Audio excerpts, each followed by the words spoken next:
Hello and welcome back. This is Transmedia Storytelling from Mythology to Marvel, Lecture 7. This is the second part of the Extensible Character Design Lecture. So, as we talked about last time, if you're trying to build a big transmedia ready story world, after you get the general rules of that world sort of nailed down, then you got to figure out who you're going to be or who are going to be your lenses into that world. Who are the human lenses? Who are the characters through which your audience will experience that world? And in order to develop a really big, really vast story world, that would support a vast transmedia franchise, you've got to be able to design it as big enough to support multiple characters, multiple lenses, right? And the way you do that is by thinking through how they react to the central deviation from reality, how that central deviation from reality philosophy will then translate into a sort of understandable set of character beliefs, a set of character power sets, if it's a more fantastic story,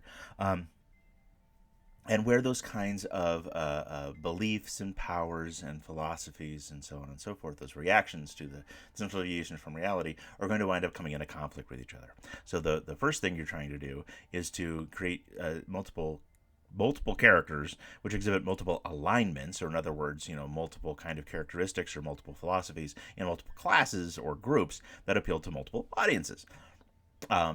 After that, you got to figure out how you're going to design those characters in such a way that they're recognizable across film, TV, movies, books, and so on. So, if you look at tabletop RPG, sort of stuff like Dungeons and Dragons, a very classic approach is to have your players generate their characters using this chart of character alignment. Right?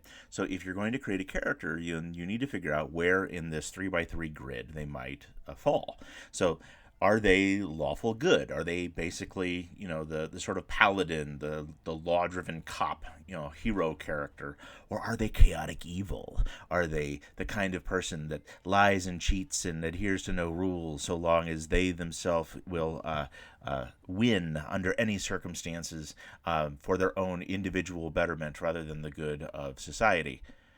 Read into that whatever political commentary you will. Anyway, now, because things are not, or things are hardly ever, completely good or evil, then you say, well, if there's a lawful good, there may also be a chaotic good, right? So chaotic good is what happens when you have a rule breaker that's breaking all the rules for all the right reasons. So you have a person that is heroic, but is not necessarily bound by any particular code. The same thing goes for somebody that's lawful evil, who is somebody that maybe has their own dark, twisted individual code according to which they will make any decision, or they use the code of the land, use the law of the land for their own individual betterment, and they twist it and distort it for their own evil ends. Wahaha. And, of course, the middle column and the center row is neutral, right? So do you have somebody that's lawful neutral, which is, they can be good or evil, but they do it according to the law, or chaotic neutral, which is they're just, breaking the law, or, but they could go either way, right? So the kind of shapeshifter characters, like Lando Calrissian, that we talked about in the last lecture, Lando is kind of chaotic neutral, trending towards good as his story arc proceeds, right? And then, of course, neutral good and neutral evil means that they could go either way. They could either be lawful or they could be chaotic based on the circumstances. What you really don't want is somebody in the middle, right? So somebody that is true neutral, that is neither good nor evil, neither lawful nor chaotic, is boring, right? So try to figure out where on the map your characters are going to fall. Now, the other thing to look at in this is that there are inherent conflicts between between people, especially in the four corners of this thing, right? So somebody that is lawful evil is going to contrast very directly with somebody that's chaotic good, right? So a lawful evil judge, kind of a person that is domineering a village with an iron fist, right? Then the hero that rides into town, might be a thief and a grifter, but is doing it for all the right reasons, right? So chaotic good. That kind of a setup is very much at the heart of shows like Leverage or Robin Hood, right? So Robin Hood as the good thief, going up against the evil sheriff of Nottingham, is an ideal, perfect model of chaotic good versus lawful evil. And the same thing also applies. Lawful good versus chaotic evil is, well, basically the basic plot of every super simple Disney movie that's ever been made. Anyway, I digress. So, what you don't want to have are a bunch of characters that are identical. So if you have like a band of heroes that are like, four heroic characters and they're all lawful good, that's boring, right? If you start having four heroes and one of them is lawful good, another one is chaotic good, the clash between those two is going to be really interesting. And then you might even have somebody that's lawful evil, thrown in there in the mix. That they're there to help them out, but they're only there to help them out for as long as it follows their own interests. And then the fourth one is kind of up to you where you want to double down on the mix. So when you start looking at that kind of an approach, you can look at a show like Firefly and try and identify where on that character grid those particular characters might fall. As you get more complicated, you and expand this grid out even more, then you start getting into more nuanced versions of characters. So something like Harry Potter has characters that fall into this perfect kind of 3x3 grid, right? So this should make some degree of sense. But then, adding it out into one more order of complication, you get something like Game of Thrones, where you have a 5x5 grid that really gets into this difference between good and moral, right? Or purely evil or just impure. Okay? So the more nuanced you want to make your characters, the more complicated you might start to make your sort of your character alignment grids. Right. The other way of looking at this is to go back to that thing that I've been hinting at all along, which is to say, okay, so you have your central deviation from reality, and you even have your initial deviation from the norm that kicks off the story, right? The way that different people react to that diversion differently is going to almost inherently structure some kind of affiliations between groups of people, right? So when you have character classes, that describes the technique, skills, or approach a group of characters use to approach a problem.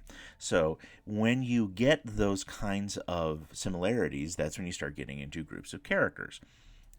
If you look at Star Wars, the Jedi and the Sith both clearly exist as direct reactions to the existence of the Force. So if there was this kind of magical force that binds us all together, what do you use it for? Do you use it for selfish gain? Well, then you're probably a Sith. Do you use it for the betterment of all civilization? Well, then you're probably a Jedi. But note that even within those groups, there are certain Sith that are more noble than others. Like Darth Vader, but you can also have certain Jedi that are less bound by the rules of the code, right? And so those characters tend to be more considered like gray Jedi, those ones that exist outside of the traditional Jedi structures. So Ahsoka Tano, spoilers, from Clone Wars, eventually found herself, going down that more of a gray Jedi, almost a Ronin path. Now that also sets up the third class, which are those people that don't have powers at all, right? So what do you do to survive in a world where there are magic users and you don't? Well, there are different kinds of reactions you can have to that. Some folks in that kind of a universe, might become smugglers. Others might become Mandalorians, right? What the Mandalorian show has taught us is that the Mandalorians are not a race but a code. And so that kind of jetpack samurai, kind of character class you're running around in the worlds of Star Wars is itself a different kind of reaction to that central deviation from reality. So if you look at the power set as a way of classifying your characters, that's where you get sort of Dungeons and Dragons style character classes. So, bards, paladins, rangers, clerics, fighters, mages, thieves, mystic, monks, druids, sorcerers, barbarians, warlocks, and so on and so forth, right? This stuff is pretty self-apparent. Another way of looking at this is by the kind of roles that a person might play in a larger team.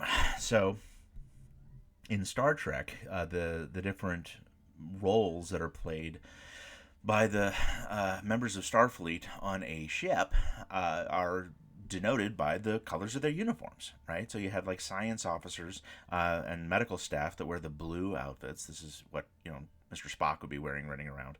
Command, like Captain Kirk, has the gold outfits. Engineering, security, communications, in the red outfits. Now, the other thing that's awesome about this is it is reflective of a kind of internal design language, right?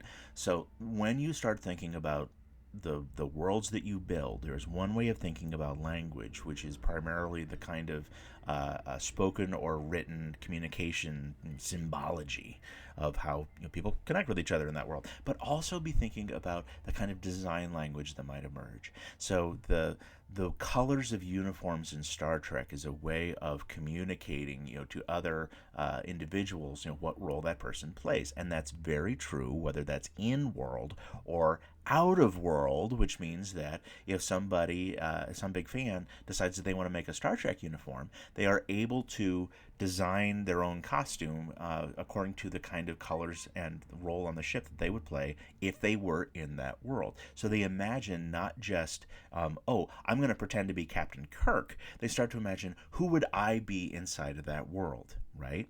And the more clearly that you can describe and distinguish the kinds of character roles inside of your world, and describe and distinguish the kind of power sets that they have, or the kind of philosophies they have, the behaviors that they exhibit, the more it allows people to immerse themselves in that world, to pretend who they would be in that world, to imagine themselves through that world, and even to see the real world through the lens of those story worlds.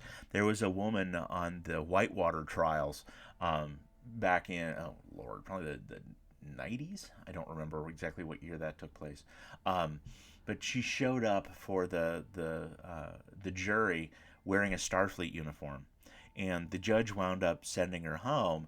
But the message that she had was, well, why? Why are you sending me away from this? Because all these ideals of Starfleet, of sort of truth and justice and nobility and honor, are very much the kind of ideals that the American law system suggests that it holds up as well.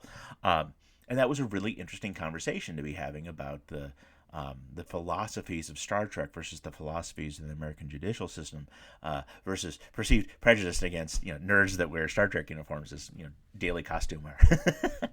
Anyway, but that also holds true if you think about the aliens inside of the world of Star Trek, right? So if somebody's going to dress up for Comic-Con as a character from Star Trek, the fact that they chose to be a Starfleet officer says something about themselves. If they choose to dress up as a Klingon, it suggests that what they really love about that show is that, or the way that they identify with that show, are through the more warlike, aggressive, barbarian cultures of the Klingons. If they dress up as the Borg, then they probably are pretty interested in the kind of sci-fi, weird, alien mentalities of them as well. And the same thing goes for characters like Ferengi, Vulcans, and all these different races. So the more that you create these kinds of character roles for people to play, are divergent philosophies and groups of characters within your world that exist as reactions to how that world plays out, right? Then it's much more of an invitation for audiences to come and play. Okay. Yes. So the ways that these characters are structured are also, or can also very clearly communicate the internal rules and logics of those particular worlds. You see this very much in Game of Thrones with the different kind of houses, right? So the different houses that exist in different parts of Westeros, then the each of these kind of houses, I talked about this a little bit before, reflect a different kind of philosophy, or a different kind of internal ethics, a different kind of general approach to what it means to survive inside of that world. So we talked before about House Greyjoy. We do not sow. This is the sailing house that has no land of their own, but they kind of sail around as sort of like fantasy pirates. um, and the same thing goes for like House Stark. Winter is coming. The House Stark are the ones that maintain the North. The king in the North, that are there to serve as the first line of defense. In of Westeros, in opposition to like the zombie hordes of the frozen north. Okay, we see the same thing in Harry Potter, right? I challenge any of you. The first time that you read that scene in the book with the Sorting Hat, or you see that scene in the movie with the Sorting Hat, and the Sorting Hat, decides, which house each of the different characters is going to get sorted into. It's so instantly an invitation for us to imagine who we would be inside that world. What house the Sorting Hat would put us into, right? So, would you be a Slytherin? Would you be a Ravenclaw, Hufflepuff, Gryffindor? These sorts of things, and then the color codes here, or the symbology here that is associated with each of these houses, then translates directly, much like Star Trek, into the kinds of costumes and toys and T-shirts and all kinds of fun stuff you can buy at Hot Topic or Box Lunch in order to communicate your fandom out to other people. So you can either just buy a generic Harry Potter shirt or a generic Hogwarts shirt to communicate that fandom.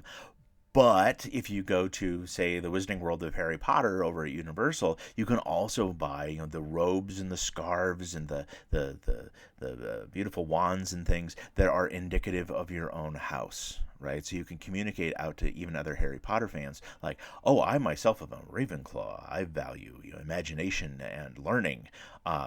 So yeah, I guarantee you that a whole bunch of your professors count yourselves Ravenclaws. Now the other way of looking at this is by using that same kind of figuration, that symbolism, the color codes, the design language I was talking about before. And the design language is all that stuff with the colors of the houses and the symbols and everything. You can also use that kind of design language as a sort of shorthand, right? Which helps you to represent your characters in what's called reduced figuration or caricature. So when you have a franchise or a story world you're trying to extend into transmedia, one of the things you want to do is to focus on ways of describing or designing your individual characters so that they're recognizable in high-resolution media like film or television with live actors running around, all the way down into low-res media like cartoons or comic books, and even into no-res media like audiobooks and things.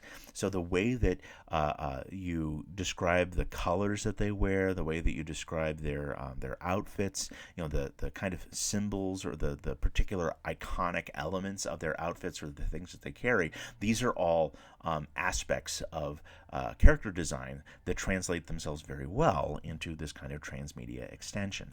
So the other way of looking at this is with silhouette design. So when you are starting to work in animation in particular, silhouette design for characters is hugely important. If you have a really, really well-designed character, you can throw that character just in a silhouette and have them be instantly recognizable. So here, this character is very clearly Indiana Jones, right? The hat, the whip, all of these lines, mean that they make this character instantly recognizable even when the rest of the details are scrubbed away. Indiana Jones remains recognizable as Indiana Jones. Contrast this against this one, which is nowhere near as recognizable. If you are a hardcore gamer, you might be able to recognize, if you're lucky, Nathan Drake from Uncharted. Now, this is important to point out because Naughty Dog, the developers behind Uncharted, have deliberately stated that they wanted to make Nathan Drake feel like an everyman. Right, so that he was not, heavily over-designed. He was supposed to be, somebody that looked, just like a regular guy off the street. What that meant, though, was that it becomes incredibly difficult to differentiate Nathan Drake from any other kind of generic adventurer. Right? We talked before about contrasting Nathan Drake in the Uncharted stories against Indiana Jones or Lara Croft, and how difficult that is, and the challenges that the the screenwriters had when they were trying to write the Joe Carnahan Uncharted movie, and what they landed on was that buddy comedy, that buddy road trip movie dynamic. But if you look at this through just a visual design lens, there is so little here that enable you to like cosplay as Nathan Drake if you wanted to, because what's recognizable here? The half tucked shirt is one of those things that a cosplayer might do for Nathan Drake, but the rest of it, right? The scarf around the neck, the khaki pants, all this kind of stuff. It's not very distinguishable, as evidenced by the fact that exact same outfit can be found on Brendan Fraser in the Mummy movies, and more recently, you see the same kind of outfit with the white shirt, blue scarf, and the khaki pants worn by Poe Dameron in the Star Wars, the most recent Star Wars new trilogy movie. Rise of Skywalker, right? So if you don't pay sufficient attention to the kind of internal design language that goes into even your individual character design, then your characters are not going to be as memorable, right? So what you really want to do is to be thinking carefully about what those aspects of the character are going to be that are going to make them recognizable across multiple media. So when you have a character like Batman, thrown into sharp relief, like we see here in this Mike Mignola sketch, it is very clearly Batman. The ears, the points on the gauntlet, most immediately identifiably, perhaps, the bat on the batarang, a grappling hook thing hanging from his hand. All of these things make this character instantly recognizable as Batman, even when it is in very, very, very high levels of abstraction. Same thing goes for Darth Vader. So Darth Vader, I would argue, is probably the best example of a transmedia character that I know of. Okay, so the silhouette design of Darth Vader is gorgeous. The pointed helmet exactly is this sort of dark sci-fi samurai approach. Right, is very clearly inspired by samurai helmet design. The dark silhouette, the colors of the lightsaber, and more uniquely, the kind of gestures or actions that these characters take. Right, so this action here, the force choke, to choke somebody from across a room using the force. This is so iconic to Vader's character in Star Wars that when Microsoft did the Kinect game, for Star Wars, I thought it was a crime against humanity that you couldn't force choke somebody from across the room in Kinect, right? That was such a missed opportunity, especially when the rest of the Kinect game basically turned into Star Wars Dance Dance Revolution. But that idea of these unique verbs, right? We talked about this a little bit before, but this is really crucial.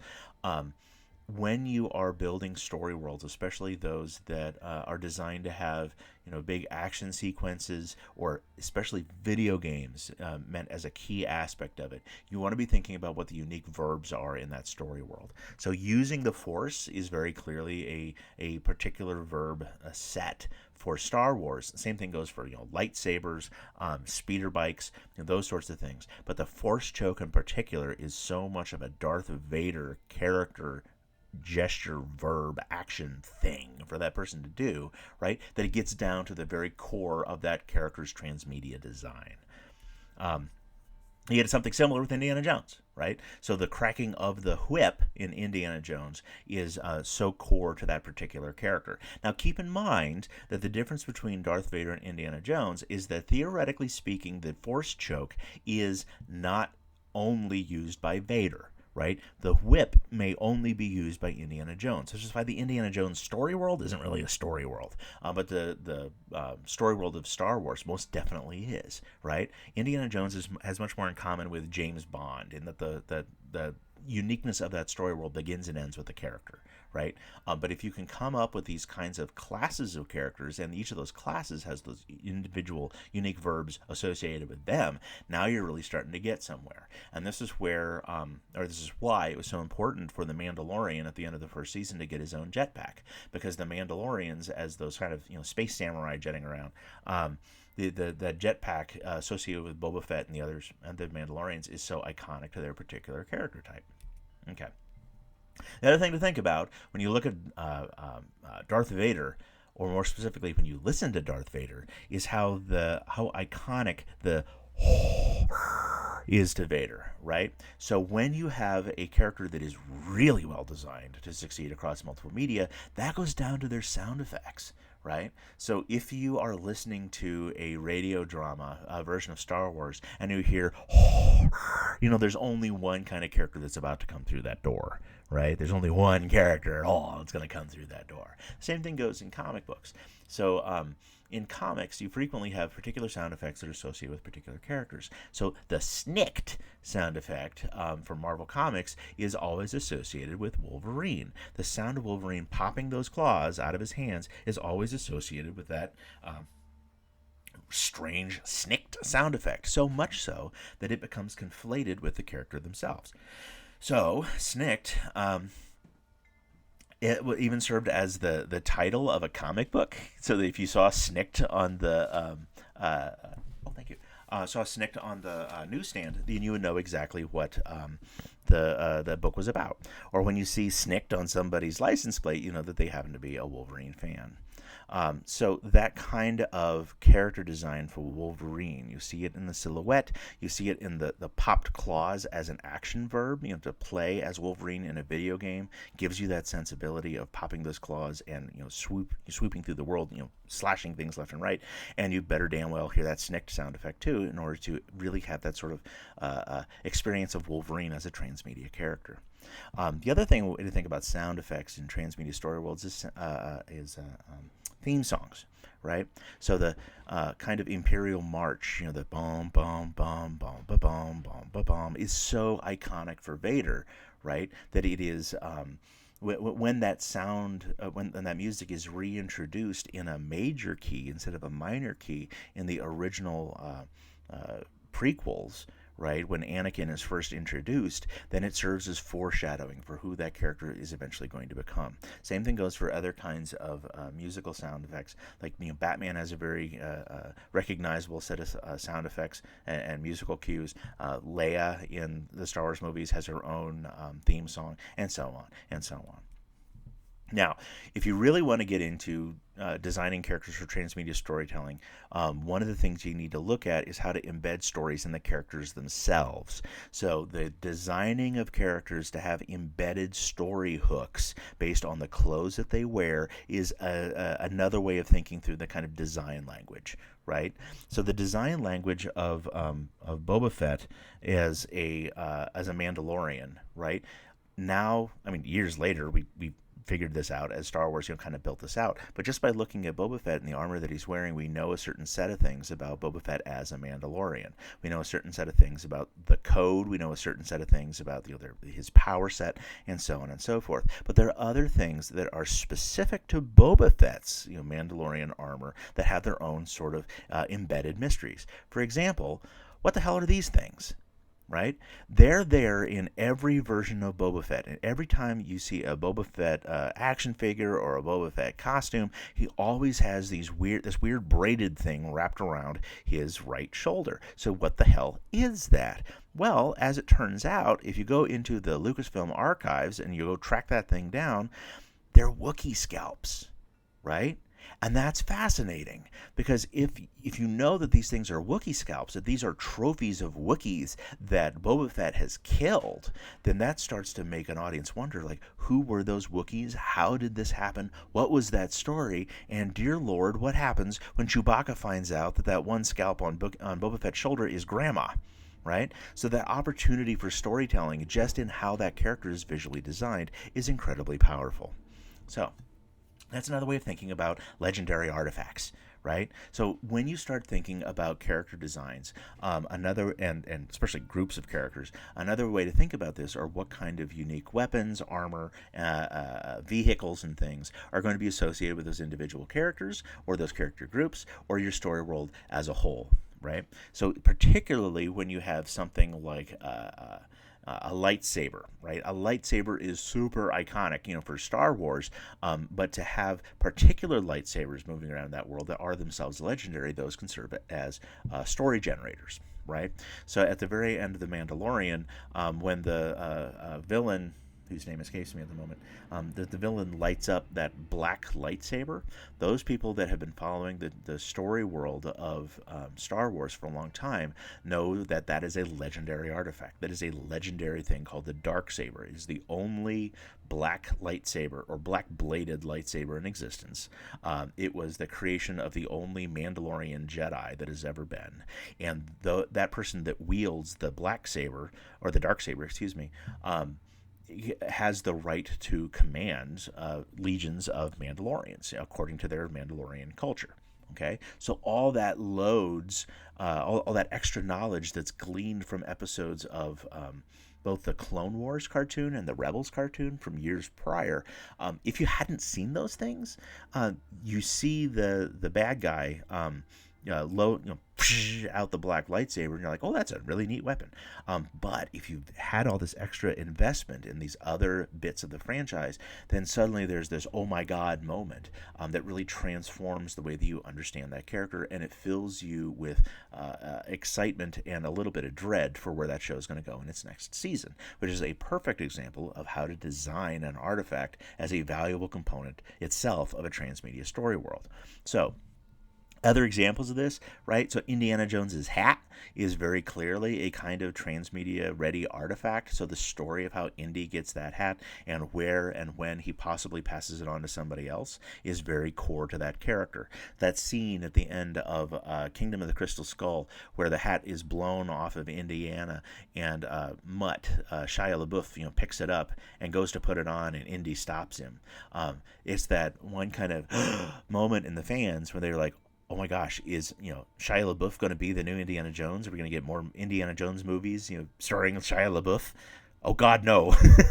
And then when Harrison Ford stops him, there's that kind of exhale of relief. Or disappointment if you're a huge Shia LaBeouf fan, but you have my sympathy.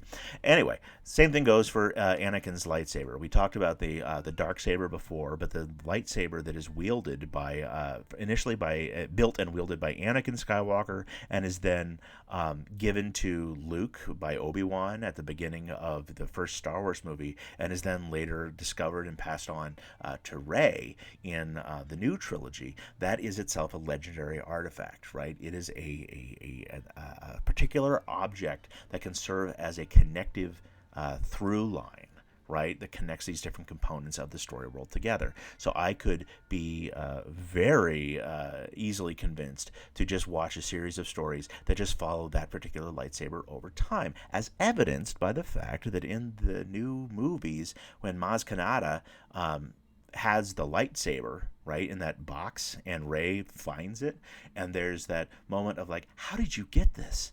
And Maz says, that's a story for another time. I want to know that story. I want to know how she got her hands on that lightsaber. I want to know that extra bit of information. And that is indicative of a very well-designed legendary artifact. So these are all great things to keep in mind as you start drafting your characters. So I want you to be thinking about maybe a great way to do this, for example, is to look at your central deviation from reality and start spitballing ideas as to like, okay, how would this thing be used for good? How would this thing be used for evil? How would it be used in more of a neutral capacity?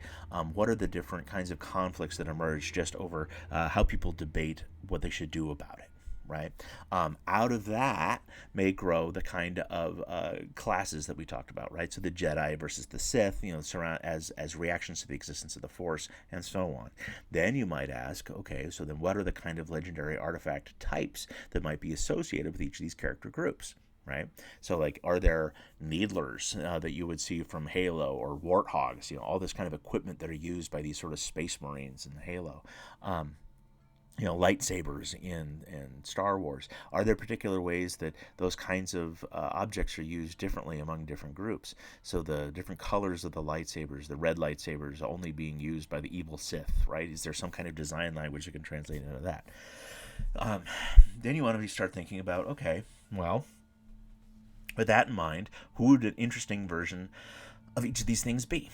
Right? Like, what is an interesting individual character that might be representative of this kind of character class? And one way to think about that is to say, okay, if we know what the normal is, for that character class, what would the abnormal be?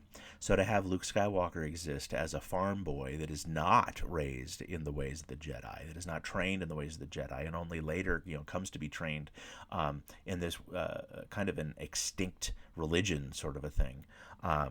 Well, then that gives us, as the audience, a way into learning about that culture, about what it means to be a Jedi at the same time as Luke, right?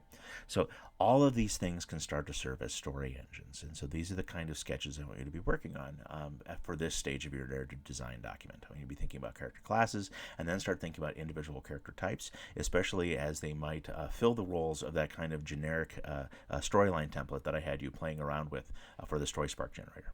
So thank you so much, and we'll talk to you next time. Bye.